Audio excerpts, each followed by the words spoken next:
All right, we'll open this meeting to the Historic Landmark Commission with a roll call, please, Susan. Chairman LaBiche, Here. Commissioner Bell, Commissioner Berube, Here. Commissioner Craig is absent. Commissioner Crawford is absent. Commissioner Hambright. Here. Commissioner Kelly. Here. Commissioner Macon. Here. Commissioner Morian. Here. Commissioner Provo. Here. Commissioner Segee is absent. Commissioner Thomas. Here. Thank you. Thank you, Susan. First order of business is approval of the minutes from the meeting held on July 14th, 2025. This time I'd ask for any corrections, additions, or an approval of the minutes. Motion to approve the minutes. I second it. All right, we have a motion and a second. All in favor, please signify by saying aye. Aye. Aye. All opposed, same sign. All right, we will move into our regular meeting. Our first file is PZ 2025-235, a request for a certificate of appropriateness to change the facade of a house.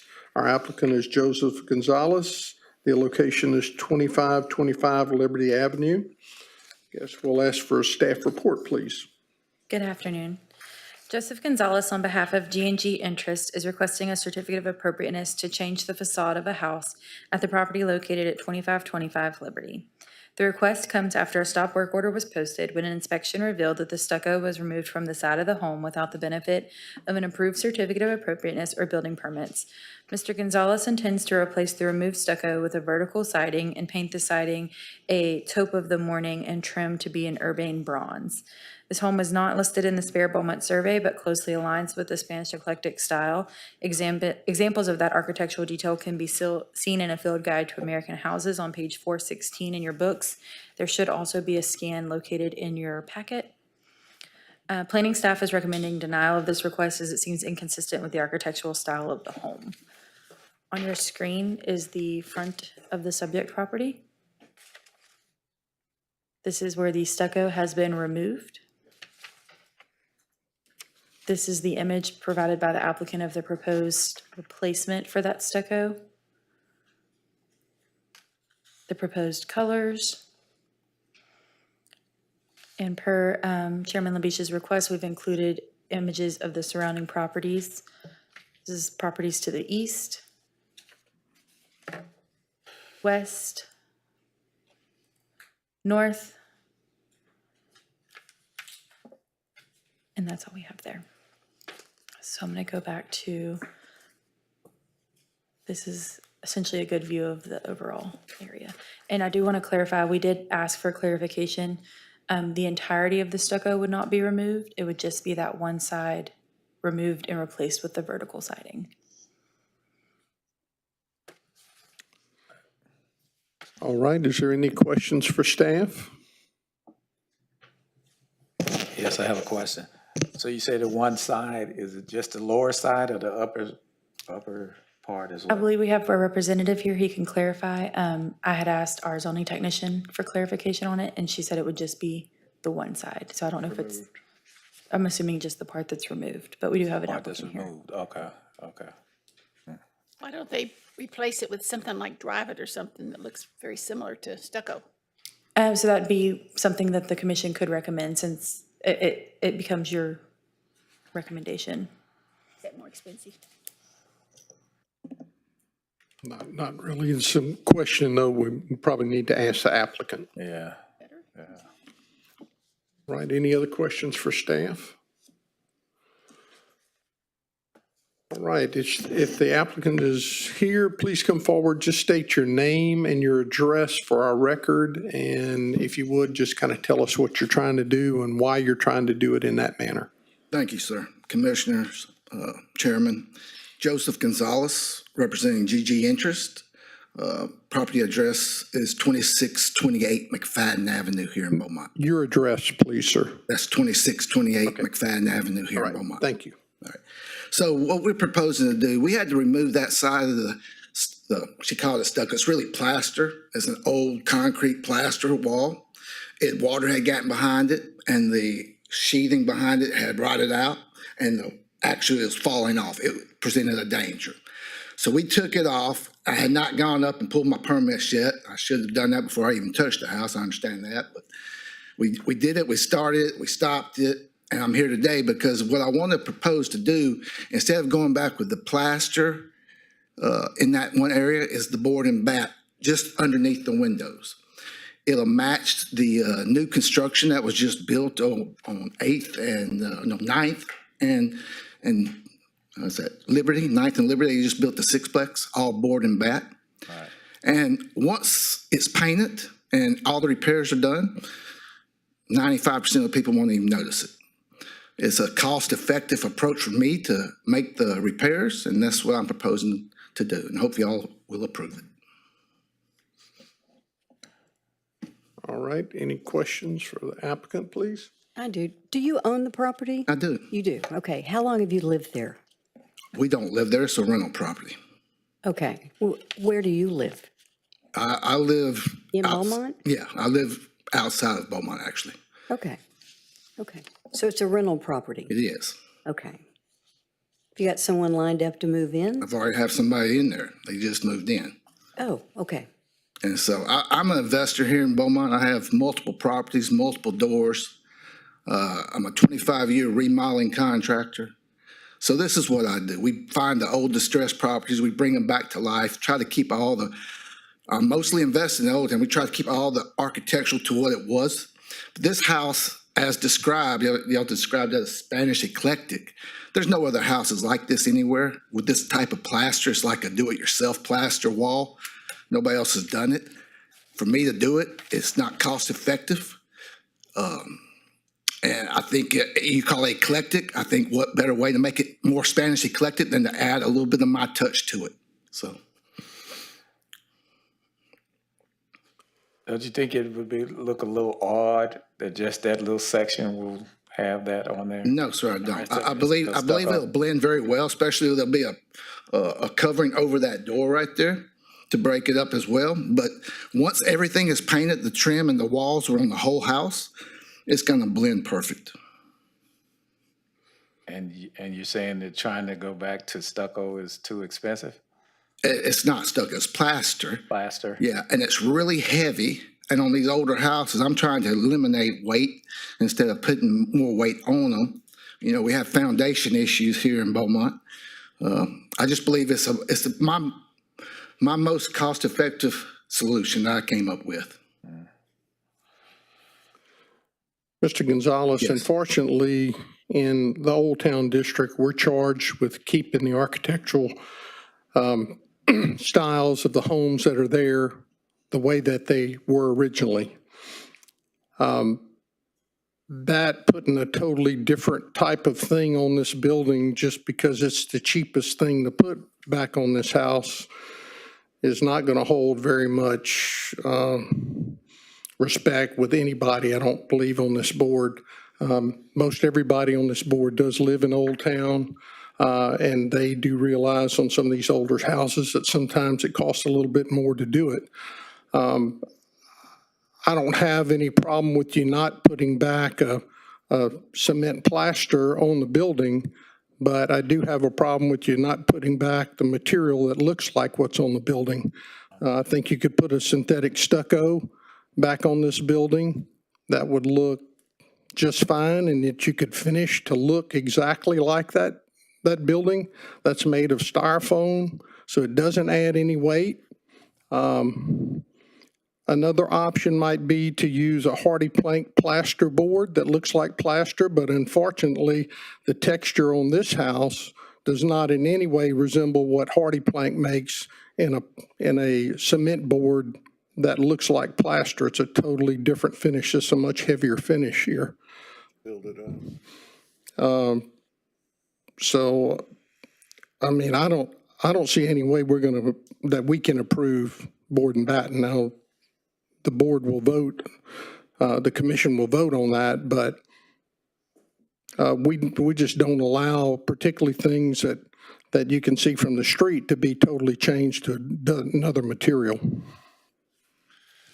Is it synthetic stucco, such as, I think there's several, Milton used to call it drive it. There's Yeah, other- drive it is one of the, Did you check into that? Is Yeah. that more expensive? It's not the board and bat is cost effective for me. It's not the cheapest. As the chairman stated, it's cost effective.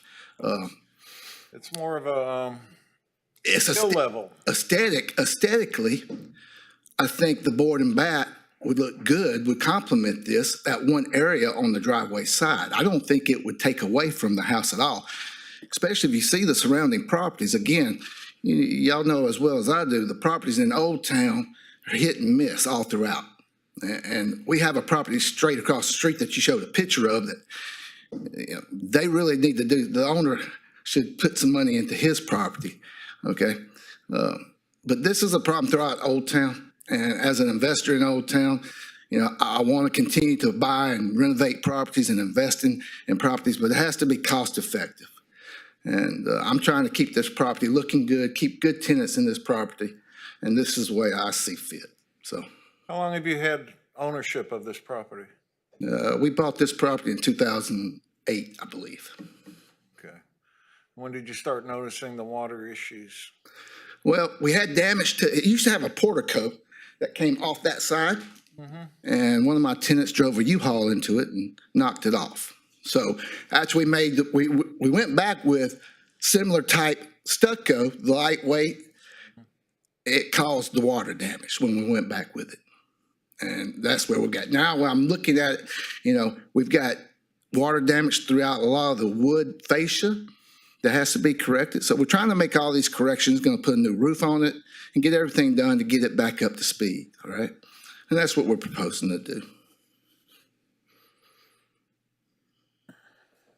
all right, any other questions? Thank you, Mr. Gonzalez. Thank you. All right, I'll open it up for any discussion or motion. I recommend that we deny PZ 2025-235. Second. We have a motion and a second. Any other discussion? If not, Susan will ask for a roll call vote, please. Chairman Levy? I'm sorry, real quick, before we move forward with the roll call vote, Chairman Libby, should the applicant bring back a different proposal? Is there a certain point you want to see it back before commission? Or is a like material acceptable for staff? Anyone have a feeling with that? I think that a synthetic stucco or a real stucco that's finished to look like the rest of the house would be acceptable to this commission. I don't think anybody, I'm not trying to speak for everybody, so please. I just want to clarify before we move forward. I didn't understand, Mr. Gonzalez. You had put an imitation stucco in there on it before and it didn't work? Is that what you said? Why didn't it work? Well, it had failure in the I'm sorry, can you please return to the podium? Thank you. There was previous failure in the plaster. Once that portico was removed, it elevated that problem, and it wasn't resolved when we made the repairs the first time. And so over the course of multiple years, it just got worse and worse. So when we addressed it this time, that's why I said the plaster had started to come off and crumbling. The wall was starting to collapse. It was a safety hazard, and that's when we removed it. But the product itself, again, Don, this is all from. It didn't match. It didn't look the same. It was more obvious that the patch was there, and you can see the outline above the lows where the old portico tied in at. That's the original plaster. All the new plaster was below that. So. But the product itself, there's nothing wrong with synthetic. It's just the application when it was put on properly. Well, Is you that can't, true? you can't install it using this cheapest application process. The process for putting it on in our part of the state is that you have to have the membrane drainage on the back side of it. Number two is you have to install the wrap behind that stucco properly, in this picture, you'll see how this Lowe's runs a different direction. You see how it's running one direction over that door and one direction over side? The way that this has to be put in to meet all warranties is it has to be put in shingle style. It's put across the bottom first, and then another layer on top of that, and another layer on top of that, and all those names should be going the right direction, because this kind of thing causes a long joint that water can travel sideways into that joint if the joint isn't sealed correctly, attached correctly. That's the implication. Yeah, it's an application problem. We use it all the time without any problems. No. So the Fill level. Lowe's wrap you see was installed after the stop work permit was in place because it was exposed 2x4 framing. And we went ahead and just threw some paper wrap over there to keep it from getting moisture inside. So that's not your finished underlayment by no means. But sir, do you have the expertise, or your crews, do they have the expertise to install? Not the plaster. I'd have to outsource the plaster. Right. Well, Okay, thank you, Mr. Gonzalez. Just to clarify, the motion on the table is to deny the request with Mr. Berube making the motion and Ms. Macon seconding the motion. Is that still where we're going? Yes, that's our motion and our second. Ms. Susan? Chairman LaBeige, I am for his motion, for denial, motion to deny. Commissioner Bell, Or, Commissioner Berube, deny. Wait, excuse me. What are we supposed to say? Okay, His, the motion on the table right now is to deny. If you agree with denial, please say for. If you do not agree with the denial, please say against. Okay. Thank you. Commissioner Berube, 4. Commissioner Crawford. Please turn on your mic. 4. Commissioner Hambright, or, Commissioner Kelly, Or, Commissioner Macon, 4. Commissioner Morian, 4. Commissioner Provo, 4. Commissioner Thomas. 4. Thank you. all right, our next report, our file is PZ 2025-249. It's a request for a certificate of appropriateness to allow an accessory building. The applicant is Jacoby Robertson, and the address is 2505 Louisiana Street. Staff report, please. Good afternoon. Jacoby Robertson is requesting a certificate of appropriateness to allow an accessory building in the rear yard of the property located at 2505 Louisiana Street. The accessory building will be visible from the street right-of-way, and the request comes after an inspection and revealed the storage building was placed on the property without benefit of an approved certificate of appropriateness or building permits. The structure is made of wood with vertical panels and a pitched metal roof, and the body of the structure is a deep brown in color and the trim is white. The home is not listed in the Spare Beaumont survey. Planning staff recommends approval of this request with the following conditions. All applicable permits be obtained through the Building Codes Department. The storage building shall not encroach the 5-foot utility easement along the rear property line and must be in conformance with Section 2803024 District Area and Height Regulations of City Ordinances, and the accessory building be painted to match the main structure. On your screen is the subject property. This is the rear of the structure where you can see the accessory building. And I will ask the applicant to correct me. I do believe it's been potentially relocated since this picture. Yeah, it's been moved since this. This was just where it was placed originally. Again, the building, you can see the vertical panels. And then this is an aerial of the property, and I believe it's to be located here. Yeah, it'll be moved to be located back here, so you really will be only able to see it from the side street. You will not be able to see it from Louisiana. But this is the new proposed location of that building. I'm sorry, this way? There we go. It'll be going this way. So that's another building on there also? Yes, ma'am. Okay. The storage shed. All right, any questions for staff? Yeah, where's the 12 by 20 building that's gonna be moved? So that is this smaller building here. That's it there, okay. And where are we moving that? It's gonna go up in front of the new building, right? So the new building will be long ways here, Okay. and this building will be moved essentially in front of it here. Do you have this? Yes, it should be in your packet. Yeah. Sorry, I'm going off memory here.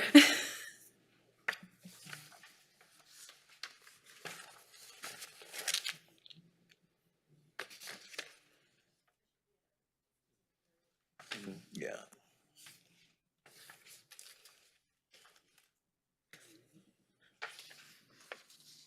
All right, any other questions for staff?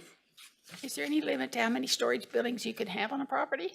So there is, it's based on square footage of rear yard. Your accessory buildings are not able to, or should not exceed over 60% of your rear yard square footage. And these buildings don't max out his square footage. They'd be in compliance. All right, Mr. Robertson, if you would come forward, just state your name and your address for our record, please, sir, and just tell us what you're doing. How you doing? My name is Jacoby Robertson. Address is 2505 Louisiana Street, Beaumont, Texas, 77702. First off, my apologies. I didn't know that I needed to go through this process to get the building put there. My garage, if you see on the picture before this one, the garage is completely messed up. The foundation, everything up in there. I tinker with motorcycles, lawnmowers, stuff like that. And with my garage not having any doors on it, people have stolen stuff out of my garage, basically. I live about 3 blocks from the Salvation Army, where, people's out there walking around and stuff. I got video of people, running in, checking doors, they broke into my truck, they stole stuff from out there out my backyard or whatever. The building I already had at my old location, my old house or whatever, and that property is in the process of being sold, so I went ahead and moved it. I knew about the regulation being as far from the property line or the fence line on both corners. And like I said, I didn't know the whole process of it. If I need to do anything to get it approved, you know what I'm saying, we can try to get everything squared away. You have any problems with the recommendation of the staff to paint the building to match your house? No, I don't have any problem with that. But as you can see in this picture right here, when I bought the house, it's 2 different yellows. I know when I talked to the people upstairs, they told me I can go to Sherman-Williams and get the paint codes, the old district paint codes, or whatever. I just need to know how to go about it. I can follow up in an email with you with the name of the palette. That way you can ask them specifically.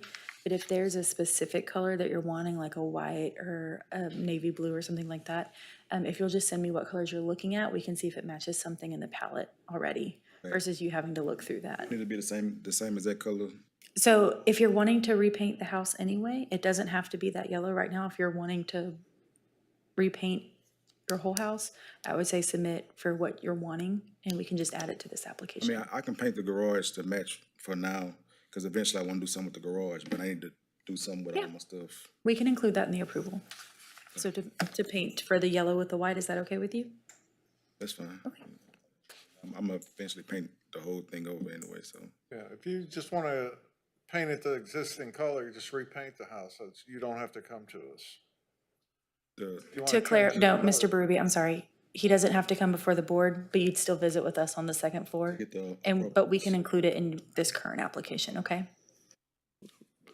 Staff's more than happy to help you comply with all these requirements. It's a lot of people, you own that, said, hey, I'm bringing it to my new house, so you're not a professional in the business of installing these things, so it's one of those things. So originally it poured down raining when we was moving the building. That's why where the that patch of grass that's kind of dead right there, that's why I was set right there first, because I didn't want to tilt the yard.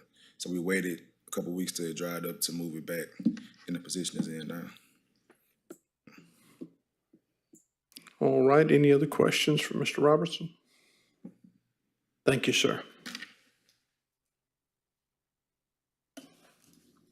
All right, we'll open it up for any additional discussion or recommendation. Motion to approve file PZ 2025-249 with the following, the three conditions. Second. All right, we have a motion and a second. Any additional comments, discussion? If not, Susan, would you call a roll call vote, please? Chairman LaBeige, For? Commissioner Bell, Four. Commissioner Berube, 4. Commissioner Crawford, 4. Commissioner Hambright, 4.